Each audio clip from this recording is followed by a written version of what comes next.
What's up, Alphas? It's your boy Alphas. I may come back at you with another podcast. We're here with my boy Unico Williams. Unico. How you doing today, man? Man, I'm good, man. I'm blessed living in him. We won a Super Bowl today, so I'm like, I'm good. Man, me and the Bears, we won the Super Bowl. Let's go. He coached football. My boy do everything. Let's go. Yeah. Third and fourth grade football, man. Shout out to the Bears. I forgot what elementary school it is that we was Sutton, maybe. I don't know, but no, it's at the end of the day, I'm glad that I met that group of kids, man. That was cool. I got to show some of my wide receiver knowledge, but they kids, so they ain't too many pass plays. But I got to be out there, and they like to see that. But we got the championship, man. Beep beep.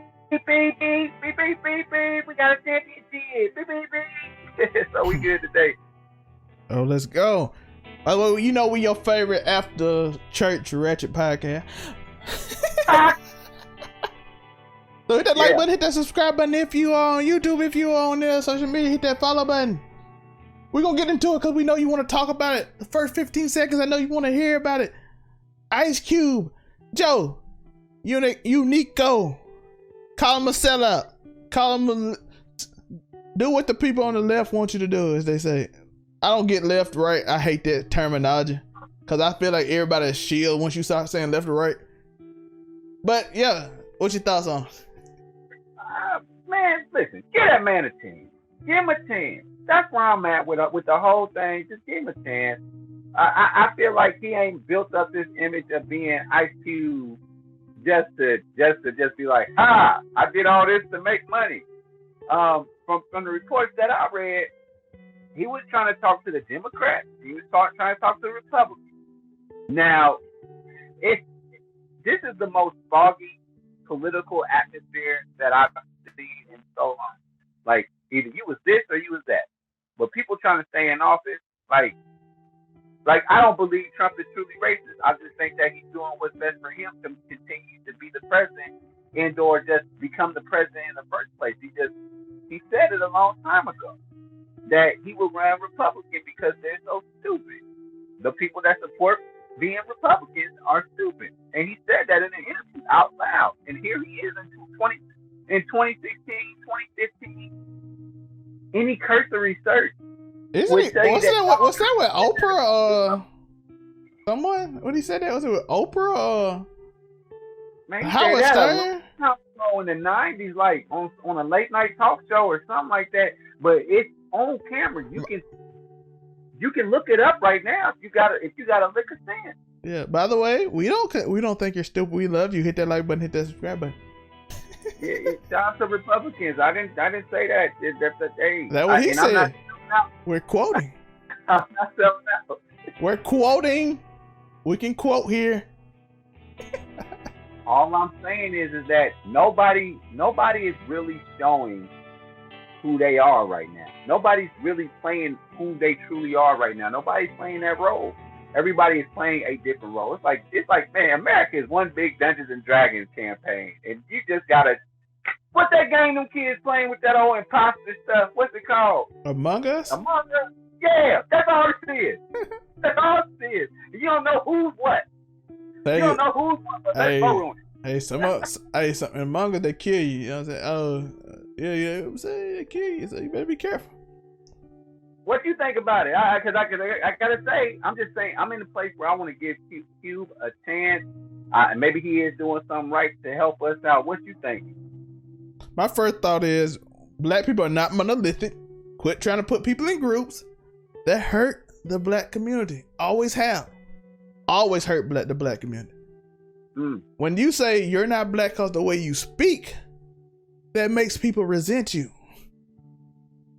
That all that stuff hurts the cause in coming together because you basically have set standards to you have to be a certain way to be black in this country. At the end of the day, a lot of these people don't care about you. And politicians, the way I started out about left and right, when people say that I cringe, it's because you are this adamant about people that literally don't care about you. if you died today, Joe, they wouldn't shed a tear. They might ask, who is that? They might tell the people in your hometown our condolences, but they never gonna think about you again. But yet, there are people willing to kill for Trump, to kidnap a governor. There are people literally trying to burn Ice Cube at the stake because he didn't do something they agree with. By the way, I don't know if it's right or wrong. I don't know what he's doing. I don't know the plan. I don't know who he spoke to. I don't know if he got a plan with both sides. It's a lot of information we don't know. I definitely gotta say that I would be super duper impressed and inspired if I look in the history books one day, 50 years down the line, I got grandkids or something, and they talk about the legacy of Ice Cube and how he did this super play to bring the United States together as one. I'm here for that chapter. That'll be so dope. Daddy, what did he do? Grandpa, what did he do? He was in NWA. He had a Compton hat. Yeah, he was in NWA. We can't say the name because of YouTube.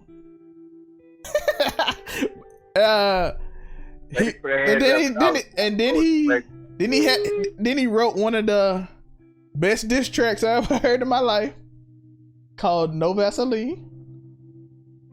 That name should tell you it all. And then he brought the country back together. That's a legendary status right there. I mean, if I'm Shakespeare, it's pretty Shakespearean right there. It's pretty Shakespearean, you know. Yeah, but he had a tweet today. He had a tweet today, by the way. If you don't mind me quoting it, and I'm gonna do the best I can to quoting it from what I visually remember seeing what he said. Said when he started riding the school bus to school, they called him a sellout. When he started rapping, the gangbangers called him a sellout. When he started doing movies, the rappers called him a sellout. But when he started his own league, the arena sold out. So with that being said, now you got me kind of thinking like, man, you're doing this from the economic standpoint, doing what's best for you. Do you mean what you? I don't know, man. I don't trust anybody at this point. That's what it's like. yeah. I don't know what people's real motivations is. I only know what my motivations are, and then I have to convince people that it's something. Yeah. Malcolm X said something I always held close. Black people are the only people that are musicians and actors are our leaders. Out of every group. He said you don't see the Beatles leading white America. And then he named some Asian group. You say you don't see them leading Asian community. You'll see this Asian business leader, this Asian politician leading them. But for some reason, we have comedians. Malcolm X said this, now not me. This made me curious because it's true. But I don't want to diss the LeBron Jameses and them people because I think they do great. Jay-Z's. I think they do amazing. But Malcolm X said, we got people that leading us is literally a boxer that got a head beat in. He was talking about Muhammad Ali. Kareem Abdul-Jabbar and the comedians back of the day. You remember, I forgot their name. There was a few comedians. He's like, they are leaders according to people. And nobody else got that as their leaders because they're the only people that got economic power in this country. And I was like, that's the point. Like, they only see us as entertainment. That's why we use entertainers as power play. He literally said that. Malcolm X said that's why they have so much power in the black community because they the only one that get monetized. The athletes, the actors, the comedians are the only people that got money. So therefore they automatically are leaders. And it's like, that gotta change. And no, like I said, no offense to Jay-Z or LeBron. I respect them, love them, keep doing what you're doing. I don't hate nothing you do. Kanye, even though I might disagree with Kanye, I don't have no hate for nobody. But he said they are the ones with the money, therefore they are the one leading, and we need to change it. 2020, Joe, has that changed according to the names I just said? Who's still the leaders? All I can say is, you know, I mean, it's real. LeBron James, he looks good to us, man. We don't know like a good person. I mean, that's my favorite basketball player. I'm all the way here for that. But you just don't know, and you just don't know like what kind of plays everybody is making. Like you just don't know. It's so tough. And I think it's like from when it gets to upper echelon of people that actually got bread, and you can think about it like this. Say,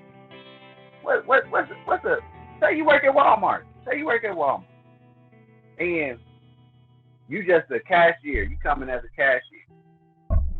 You move up in the rank. So you done moved up past checking folk at the door and seeing if they stealing and checking receipts. You done move past that.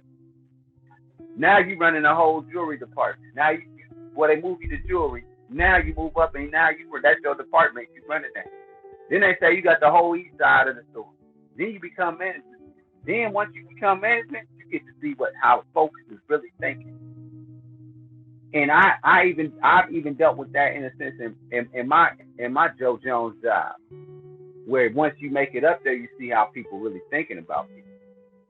And I think once the LeBrons of the world and all that, once they made it up there and they got to start rubbing elbows with the Steve Ballmers and what 12 years of Clippers, what that boy name was, that they got that scandal back in the day with the Clippers, the owner. I know you're talking about.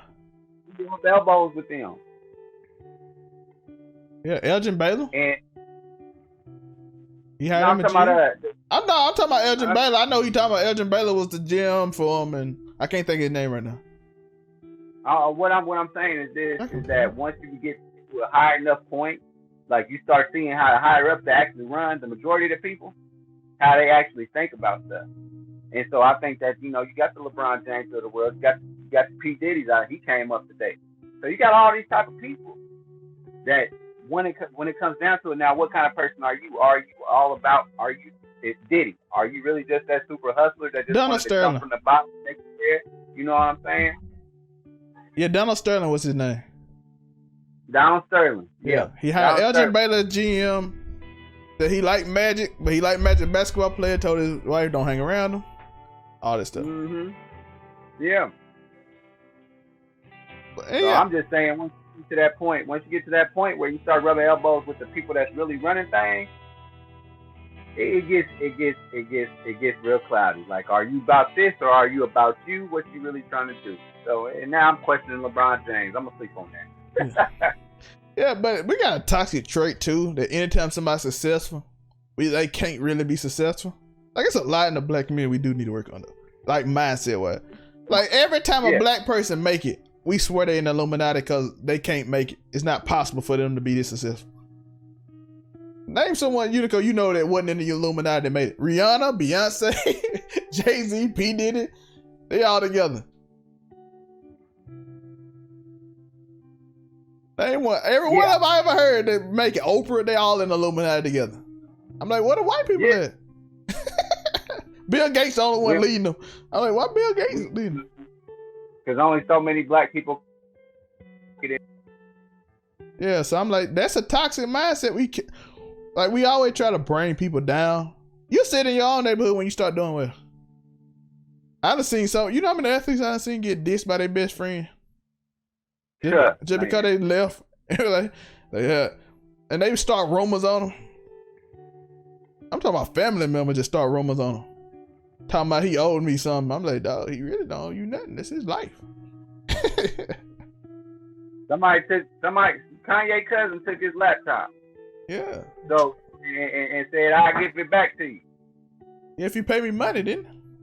Yeah. If you pay me, yeah. Yeah, it was a lot of money, $250K or something. And that's a drop in a bucket. Yeah, but Kanye. He said he paid him too. But that's an infinity worth of, man, you my cousin, you gonna do me like that? For real? Yeah, J. Cole talked about that too in his last song. He like, hey, I looked at my boy in the eyes and we grew up together. I could see in his eyes, he looked at me like, that's supposed to be me instead of you. So I had to learn how to cut him off. I'm like, J. Cole, I felt it. And that's tough because, and it's all about like the struggle. Once you struggle, you start learning that people, when they see you make it from where they from, it's something that just riles up in them, cause they really be your friend. It ain't like your fate, but it's something like he from the house next door. How did he get what I should have got? And you don't talk about the grind. That's why I don't get mad at people when they don't support or nothing. I'm like, you just gonna be mad when I make it. I done said it. I don't. These the people I like, and these the people I talk to. Right now, if you want to get in right now, because in 2 years, I wrote this 2 years ago, cause in a few years, y'all gonna be wanted in this group, so you better try to get in now. So they already been this warning. I'm like, hey, I want people that gonna grind. I want people that gonna work. And it ain't got easy for me to let people go. And that used to be one of the hardest things for me to let people go. But now it's like, I'm right there with you with that. Yeah, cause people will drag your name through the mud. And when you ain't got nothing, they won't say a word about you. They won't brag about what you doing. They won't tell your friends about your clothes.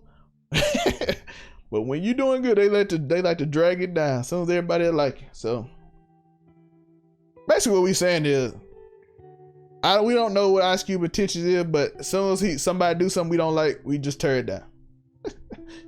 Even if he might have good intentions, and it might be Trump's selfish intentions, and he doing it for good intentions. We don't really know, but it could be what it is. I'm not finna disown somebody for something like that. I disown Don King because he did something I put on that level of no. You saw that Don King clip when he was with Mike Pence, didn't you? Yeah, I seen that. I ain't never. That's the maddest I ever been in my life. I felt like that actually got me upset, and I don't get upset. Like, I done seen a lot of stuff. Yeah. When that man said, I gotta say, like just in a sense, to just make my position clear. I even did this with Trump. I just thought that the way that he was coming at things was so idiotic and stupid that he was trying to play to a thing. I even thought, I told my friends, I said, you know what? Maybe Trump is just about to hit us with the craziest underplay for the overplay of all time. He gonna trick everybody to vote him in, and then he gonna make this country actually like great. Not again, make this country great. No. And he kept that rhetoric going. Maybe he's in the second now, and he about to come up. But I'm gonna tell you the truth. He chaos. His whole life been chaos. That's what he like. He like chaos. That's all this is. That's all it looks that's like. That's what he love. His business is everybody. Like, people don't understand. People like, oh, you just started. Nah, I had to write a report about Trump in 2011 in college, and then I realized something. This man is like pure chaos around him, and I don't even know if he believe anything he say, but how long it could cause chaos. Because he hired in Memphis, when he had that hotel in Tennessee, he hired 2 people he knew hated each other and made them fight well, not really fight, but like go at each other all the time till his business failed. His daddy bailed him out. I don't know how many people know about that. That was like the 70s or something, 60s, 80s maybe. I don't remember the time no more. It's so much stuff. It was on, like I said, I wrote that 9 years ago, but he made them go at each other's necks, and it ruined the company. But he enjoyed the chaos. You know what I mean? He just liked that kind of stuff. He just like chaotic stuff. So he'll say anything to cause him getting attention and him being entertained. So, man, that's what rich people do, man. Rich people get in a position where they kids will tug at their mama's skirt, to get some attention. Kids will fall out in the store to get their parents' attention. When you rich like that, get your parents' attention, you're gonna have to do something like become the president and cause a whole bunch of stuff. And that's just what it is. I know this episode, I know y'all probably used to us being more goofy, but it's like serious. It's some stuff black people gotta work on. Let's just be honest. We gotta work on it. We gotta stop hating each other for random reasons. We got a lot of work to do in our own communities, man. I'm gonna leave it I'm gonna leave it here. This is where I'm at. Like, when I'm thinking about gangs lately. I've been thinking about gangs lately, and I'm like, man, you really hate this brother because he's 2 blocks over. Like, you really dislike them for this, that, and the third. Like, there's a lot of things that bother me about the whole gang culture and all that stuff. And I thought it was leaving, but there's still a lot of remnants of it, and we need to address that. We gotta address the division within our own communities before. And I got some jokes for y'all. We'll do all that. Yeah, we got they coming up again. We got Pokemon coming up, so you know. I got y'all. I get in that, but this is something that need to be said. And the reason that we built this platform, I'm sure we all had this dream when we was a kid. We wanted this platform to talk about stuff like this, and this stuff with the games and all that stuff, and division because of colors and because of different blocks and stuff. That's the same thing that's happening on a grander scale in our country, and it's not just so much about black versus white. Now it's white versus black versus these cats that's over here and these black cats that's over there and black folks that's over there. And the Hispanic community in some places, in LA specifically. Yeah. Period. And that stuff got to stop, man. And until we start realizing the work that we are, I'm gonna go ahead and let this podcast keep going. Yeah. If anybody want a great reference to a song, Kendrick Lamar, "Blacker the Berry." 2015, I'm the biggest hypocrite in 2015. By the end of this song, you're gonna know what I mean. Yeah. And then at the end, he hit them with that, why he the biggest hypocrite? How can I feel for Trayvon Martin getting killed when I go down the road and kill a brother blacker than me? Yeah. Hypocrite. Yeah. And it's true in a way, but by the way, we getting a bad look, man. But we saying this. It's not excusing nothing that's going on. I want to make that clear. We not excusing none of this. That's an issue in the community itself. Now the bigger issue is like a global scale almost. I don't know. You know about NSARS, right? In Nigeria. No, go ahead. They up here doing horrible things. It's like they SWAT team in Nigeria, and they just doing horrible thing to black women, black kids. Like they going crazy over there, like bad things. So NSARS, I see y'all Nigeria, we with y'all, people all over there, Pakistan, all that stuff, all that crazy stuff going on all over the place, man. We with y'all. The people are dying in the street to the police violence, we with y'all. Man, and please don't just kill some random police officer that you don't know, please. Let's quit. Like, you see what I'm saying? Like, don't prove people. I see this a lot, and I'm gonna say that we're gonna end this because it's been 22 minutes of a great discussion. But if I'm doing something and my justification is somebody else did to me, I prove them right the whole time. If I can make them affect my behavior and change me as a person, because I see people say this statement, and people gonna be mad, but I don't care. Why should I be the bigger person? Because in real life, if you are a bigger person, someone else shouldn't be able to change you so easy. Unless you always wanted not to be the big person. Unless you always wanted to be an oppressor type. And you learn from said people. Because their mindset is, Cat Williams said this. He said, yo, we don't want to take your house. If you watch Fox News, they say this. They want to take your house and homes and burn everything down and take what you got. No, nobody want to do it. Well, most of us don't want to do it. It might be someone say something crazy that y'all want to quote and like, look at this quote. But people don't really just want to take from nobody. We just want to matter. That's it. That's all. That's it. We just want to matter. Nobody want to take your home. And when you say things because somebody else did it, I'm going to do it. That literally proves them right to like, we got to keep them down because if they trying to take what we got. So we justified in our mind, our crooked mind, that if we keep them down, they won't take from us. You know what I mean? Because don't let no one change you to be a worse person than you are. You know what I'm saying? Don't let people change you. Be you. If you're a humble, loving person, be humble and loving. Learn. Don't be stupid. But be humble and learn. Any last words on that, Unico? Nah, man, you hit the nail right on the head. That's your segment. That's your segment right there. That's you right there. That's what we needed to hear, man. That's what we wanted. That's what we want right there. Okay, on the less serious news, Pokemon cards are selling like crazy. Logan Paul had just bought like $150,000 pack. He sold a bunch of cards. I saw he sold a Charizard for $71,000, a Blastoise for $57,000. He got a fake Pikachu, which he busted the window out because he found out it was fake. From his friends was a joke, so he busted the window, had stitches. Now that could have went badly. But Pokemon is pop. I see Gary V doing it. I see a lot of like rich ownership type people doing Pokemon card trades now. What you think about it, Unico? Got your Pikachu? Man, listen. You stupid. Listen.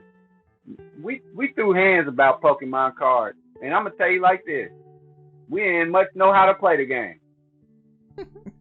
We didn't know you're supposed to use energies and all that and attack this and all that. No, I got Pikachu. That's the star of the show. You lose.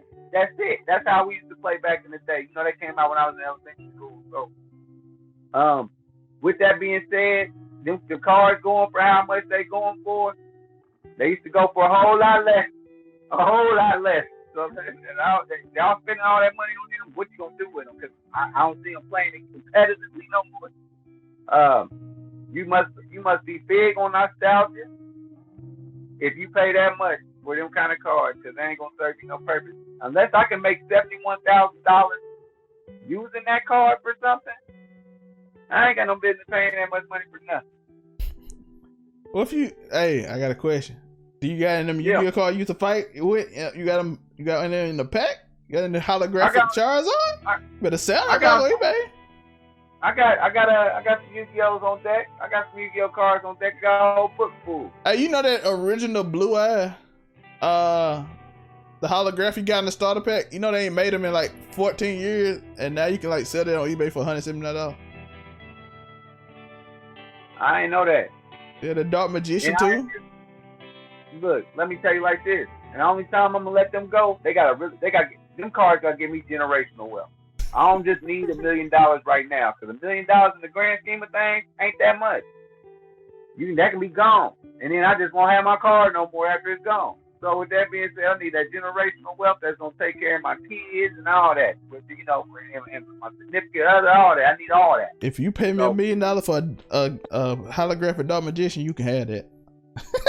You can get it. You can get it. I ain't gonna lie. I will take that. I'll put every bit of it in overall there, and we finna make generational wealth. What you mean?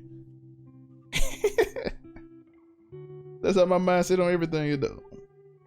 Hey, speaking of that, man, we got 3 more minutes. Let's talk about it. Gossiping lies, man. The internet, man. You said it earlier. You don't trust nobody. You don't trust. Why didn't that like this, bro? You remember Twitter used to be fun? Man, first of all, let me tell y'all. I'm gonna tell y'all right now. I am 32 years old. So with that being said, I am Twitter. Okay. We was there when it first started. Yeah, I was there. I was there for all of it. I was there before y'all knew about trends and hashtags and all that. I started hashtags. I know about all that stuff. And then when stuff happens to Generation Z and all that stuff, guess who sets this up and stops the bullying? 30 plus Twitter. We out here handling that. I am Twitter. And y'all can't do it. See, Twitter was about jokes. And it was about Twitter after dark. Twitter after dark. They don't know nothing about that, bro. Yeah, they don't know nothing about that. Every girl got an OnlyFans. They ain't even after dark no more. I went on there 9 o'clock this morning and somebody shared it. Somebody liked it, bro. Twitter just showed me. I was like, oh. Hence why I got a new Twitter. That's not my Twitter on this side. It's Zelmay_99 because I can't be in church and y'all showing me that. Yeah. Man, I'm gonna tell you like this, man. I done seen some stuff on there that was Twitter after dark appropriate, but even Twitter after dark was gonna raise an eyebrow like, dang, you doing all that? But when it comes to gossiping online and all that stuff, that wasn't what Twitter was initially about. It was about who is gonna make somebody laugh. They used to try and make the joke, who wants to know every time you go to the bathroom? No, it wasn't about that.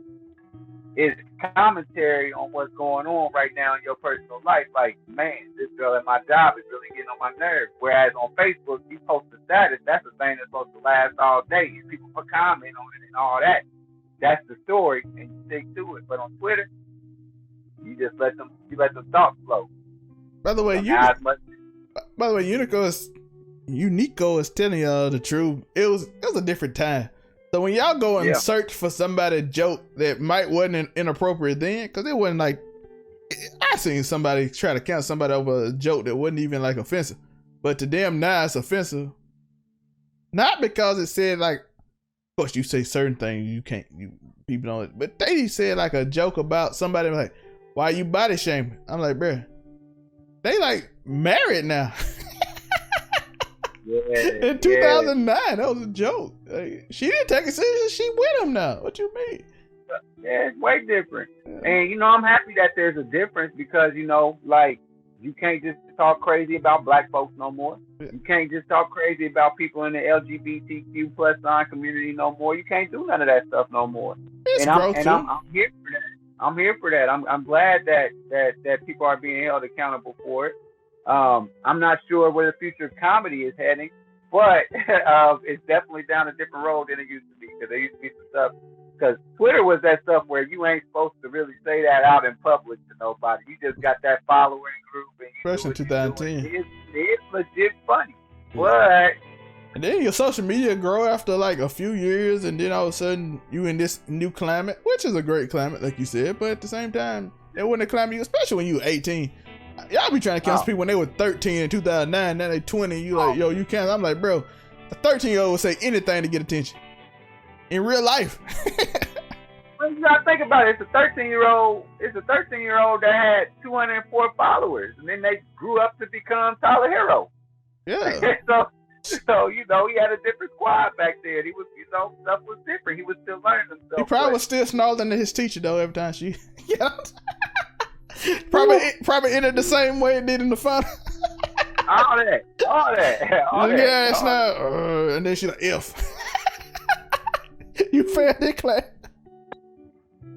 By the way, check out tomorrow. Hit that like button, hit that subscribe button, hit that. If you're on the social media, hit that follow button. I know we got deep. I know some of y'all won't agree with it, but that's okay. We're not monolithic. I said it earlier. It's okay not to agree with me. It's very fine not to agree with me. The way you want to take things is very cool. How long you ain't trying to hurt nobody, and how long I ain't trying to hurt nobody, we should be good. Fact. By the way, tomorrow we will be having a Dragon Ball Z discussion. We're gonna nerd out a little bit. Unico the one I can nerd out with. West act too cool. And Bree don't know. And Bree don't know what we talking about. Yeah. So we're gonna be. So look forward to the. Walk like Jill Scott though for a good cause though, ain't she? Yeah, she walking for breast cancer. So shout out to her. Yeah, clap that up. Yeah, so we about to tomorrow. The Dragon Ball Z episode will be out. So look forward to that. It'll be exclusive on YouTube. Keep It That Now will be exclusively on YouTube. Well, not the talk show. The podcast will be exclusively on YouTube. Well, we just talk about random subjects. We're going to talk about this week, first day etiquette, Samsung versus Apple, which will probably be out Tuesday. The Dragon Ball Z episode will be out Monday, and we'll come up with somebody in the week. So look forward to that. Me and Wes might do something for Wednesday. So look forward to that. We're going to have fun this week. We're going to do a lot more of these. My boy Joe is hilarious. Y'all see, so give him them follows right there. You see the social media. Any last word before we go, Joe? Man, like an old friend of mine would say, keep on stomping. Something good might happen to you. Something amazing. My bad. I'm just messing with you. Yo, Shannon Sharp up there like, nope. Nah, I ain't gonna put him up for the podcast. They'll be on the other stuff when I just make gifts for him. But hey, you put that up there. He said that is not what I would say, but that's all right. All right, we're gonna go. We're gonna give it the right way one time. Yeah. Tell someone you disagree with, you love them, might change their day. You'll never know what can happen. And keep stomping. Today could be the day something amazing can happen. Peace. Yeah.